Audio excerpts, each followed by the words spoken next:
খুশি ভাই সভাপতি, আমি ভাই সেক্রেটারি, তার কোনো পরিবর্তন নেই। কিন্তু আজকে যে সংগঠন হবে সেই সংগঠন 1 বছরের বা 2 বছর পর পর সভাপতি সেক্রেটারি চেঞ্জ হবে এবং আমরা দেখব কোন সভাপতি কোন সেক্রেটারি আমলে ভালো খেলাধুলা হয়েছে, ভালো কাজ হয়েছে এবং এই সংগঠন 100% গণতান্ত্রিক হবে।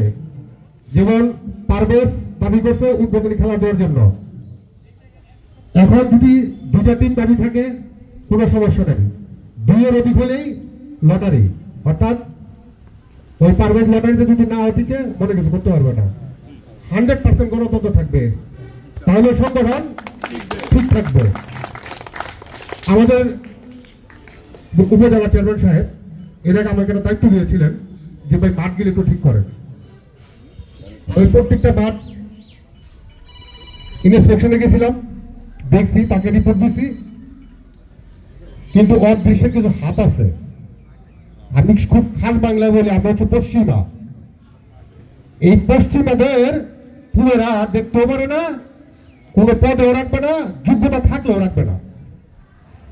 আমি ডিসি কাপ খেলতে গেছি নবাবগঞ্জ মাঠে, তালিপুরের মধ্যে এখন 70 থেকে 80 থেকে 90 জন বলে প্রতিদিন প্র্যাকটিস করে, এই group, B group, C group. তালিপুরের বলে আমার বসায় রেখে আগানগরের দায়িত্বপ্রাপ্ত যারা ছিল তারা 3rd ক্লাস প্লেয়ার গেলে খেলা হয়েছে, আমাকে প্লেয়ার গেলে বসায় রেখে, মানে ওদের এই স্বজনপ্রীতিটা থাকে। আমি আজকে বলি, বাংলাদেশ ফুটসাল অ্যাসোসিয়েশন, ফুটসাল এখন আস্তে আস্তে জনপ্রিয় হচ্ছে। এই ফুটসাল অ্যাসোসিয়েশনের সভাপতি হচ্ছে বনজ কুমার, পিবিআর চেয়ারম্যান, আমি তার একটা ডিরেক্টর। আমাদের একটা টুর্নামেন্ট গেছিল, আমাদের টিম গেছিল খেলতে লাস্ট মান্থে। আমাদের একটা টুর্নামেন্টের জায়গাতে আমার 2জন কর্মকর্তা আপন গেছিল, আর 2জন কর্মকর্তা গেছিল, আমি পাঠাইছিলাম। এরপরে আমাদের খেলা আছে নেপালে, তারপরে খেলা আছে ব্রাজিলে, জুলাই মাসে 26 তারিখে খেলা আছে স্পেনে। এগুলোতে আমাদের টিম যাবে, আমাদের পোলাপান যাবে। আমি খালি দেখবো যে কারা ভালো খেলে। এটা নর্থ আলিপুর, নর্থ আকসাইল, নর্থ সুরাকান্দা, এই মডেল থানার যারা ভালো খেলবে সেই চান্স পাবে, এই আশা ব্যক্ত করে আমি আজকে এই সংগঠনের কথা বলতেছি। আমার সাথে গতকাল রাত্রে মামুনের সাথে কথা হয়েছে, যে কেউ হোক আমাদের উপজেলা চেয়ারম্যান সাহেবের কানটারে ভারী করছে, তার সাথে আমার কালকে পরশু দিন একটু কথা হবে। আমি ইনশাল্লাহ যেটা করার সেটা করে আসবো। যদি এই যে যারাই আসছে আজকে, আমি খুব খুশি হয়েছি। যদি উদার মধ্যে সবাই আসতে পারো, আমার ফুটবল উজ্জীবিত হবে। আমি এই গত বছর 4.5 লক্ষ টাকা খরচ করে আমি মাঠে টুর্নামেন্ট গেছিলাম। স্মরণকালের ইতিহাস কেরানীগঞ্জের মাঠে কোনো মাঠে এত মানুষ হয় নাই।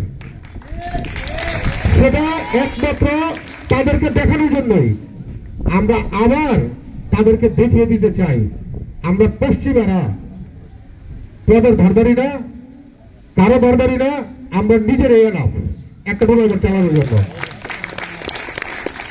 আরো অনেক দুঃখের কথা আছে, এগুলো পার্টিকে বলা যাবে না। যারা এটা শুরু করছো তাদেরকে সাধুবাদ, এবং যদি কেউ ধরে রাখতে পারো ইনশাল্লাহ এটা একদিনে খুব আলোর মুখ দেখবে। আমি টুর্নামেন্টগুলি যখন চালাইছি, আমার খালি একজনে ফোন করে বলছে ওই মাঠে যাও, ওই মাঠে যাও। আমি জন্টু কইছি তাড়াতাড়ি ওই মাঠে যা। জন্টু আজকে আমার লোক লাইসমেন্ট করতে করতে আজকে ফেডারেশনের রেফারি। আজকে যদি আবার এই পোলাপান প্র্যাকটিস করে আমার মাঠে 70 থেকে 80 জন মনোযোগ সহকারে প্র্যাকটিস করলে সবাই ঢাকা মাঠে খেলবে, এবং সবাই এই ফুটসাল অ্যাসোসিয়েশনে ভালো খেললে সবাই বিদেশে খেলতে পারবা। এখন সবচেয়ে বড় কথা হচ্ছে শাহিদ যে কথাটা বলে গেল, আমার তালিপুর টিম খেলতে গেল হযরতপুর, সেখানে হযরতপুরে যারা কর্মকর্তা আছেন 100% নিরপেক্ষ থাকতে হবে। কোন ধরনের স্বজন প্রীতি, কোন ধরনের আক্রমণাত্মক কথাবার্তা যাতে না হয়। আমার মাঠে টুর্নামেন্ট চলছে, ভলান্টিয়ার সেইভাবে করে দিয়েছিলেন, কেউ তো কথাই বলতে পারে নাই, এবং আমরা সুষ্ঠুভাবে টুর্নামেন্ট শেষ করতে পারছি। কেন? আমি তালিপুরে কোনো টিম রাখি নেই এই টুর্নামেন্টে। ইভেন তালিপুরে কোনো প্লেয়ারও কোনো টিমে খেলতে পারবে না, খেপে খেলতে দেবে।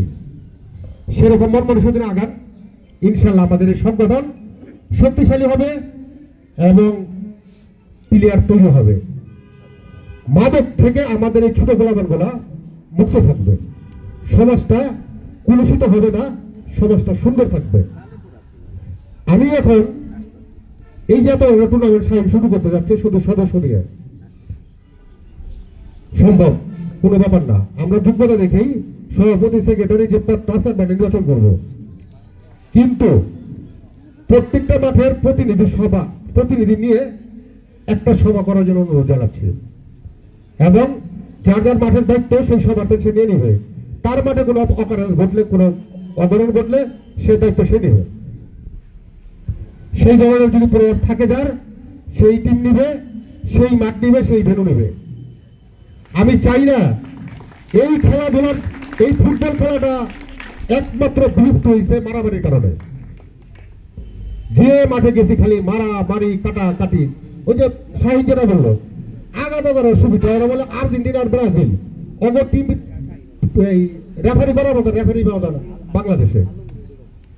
আমি প্রথমটা চালাইছিলাম সুরাকান্দা, মানে মারামারি হয়েছিল, পরে আবার ওই ফাইনালে বন্ধু আবার করেছিল তুই রেফারি করবি, তা আমি রেফারি করে শেষ করছিলাম। ওরকম সাহস থাকতে হবে, বুকের পাটা থাকতে হবে, ভয় পেলে চলবে না। যারা রেফারি করবো, আমাদের এখন ফেডারেশনের রেফারি আছে আমাদের কেরানীগঞ্জে, মানে 6-7 জন। বুকের পাটা বড় করে, উপরে আল্লাহ, নিচে মাটি সাক্ষী রেখা ডিসিশন দিবা যে আমি যদি একটা ভুল ডিসিশন দেই, এইটার বিচার আমার উপর আল্লাহর কাছে দিতে হবে। এরকম মন মানসিকতার খেলা চালাও, ইনশাল্লাহ কোনো সমস্যা হবে না। যাই হোক, অনেক কথা আছে, সময় হলে সুযোগ হলে আবার বলবো। আমি এই কেরানীগঞ্জ মডেল থানার এটার সাফল্য কামনা করছি, এবং চেয়ারম্যানের সাথে হয়তো কালকে অথবা পরশুদিন বসবো এটা ব্যাপারে, কোথায় উদ্বোধন করলে ভালো হয়, কিভাবে কি ভালো হয়, তার কাছে একটা ডিসিশন নিয়ে তারপরে আমরা প্রত্যেক মাঠের প্রতিনিধি নিয়ে আমরা বসে আলাপ করে কোন মাঠে দিলে ভালো হয়, কোন টিম দিলে ভালো হয়, আমরা সেগুলি সিদ্ধান্ত নেব। এবং আমি অনেক কিছুই জানি না, আজকে ফার্স্ট আবার ওরা অনেকগুলি মিটিং করছে, কালাম ভাই আমার বলছে তুই আহিস, সময় এবং সুযোগ হয় না, আসতে পারিনি।